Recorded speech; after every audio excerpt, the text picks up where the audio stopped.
గతంలో మీ పార్టీ గ్రామ స్థాయిలో పటిష్టం లేదని చెప్పేసి కొన్ని వాయిస్లు అయితే వినబడుతున్నాయి. మరి పటిష్టం కోసం ఎప్పుడైనా గ్రామాల్లో కమిటీలు వేసారా, లేకపోతే పాత పందాలోనే వెళ్తున్నారు? కళ్ళు లేని కబోదులు ఎవరన్నా ఇటువంటి ప్రశ్నలు మాట్లాడాలా తప్పితే, జనసేన పార్టీ 2014లో పవన్ కళ్యాణ్ గారు పార్టీ పెట్టినప్పుడు ఒక్కడే, ఆయనతో పాటు పార్టీ రిజిస్ట్రేషన్లో 150 మంది సభ్యులు ఆ రోజు ఉండదు. అంటే 151 మందే పార్టీ పెట్టినప్పుడు.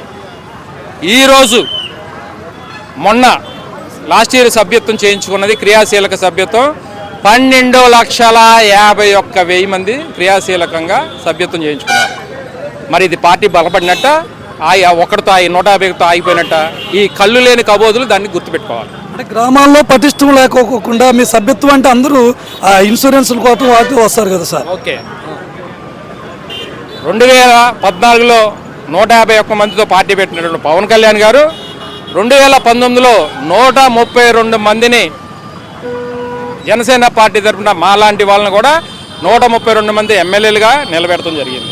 మిగతా అన్నీ కూడా బీఎస్పీకి, కమ్యూనిస్టులకి వారు పొత్తుల్లో భాగంగా ఇవ్వడం జరిగింది. 19 ఎలక్షన్లు అయిన తర్వాత నాదెండ్ల మనోహర్ గారిని పిఏసీ కమిటీ చైర్మన్గా పెట్టి ఆయనకు ఒక కమిటీని ఏర్పాటు చేసి పిఏసీ కమిటీ చైర్మన్గా కమిటీ ఏర్పాటు చేశారు. ఆ తర్వాత రాష్ట్ర కార్యవర్గాన్ని ఏర్పాటు చేశారు.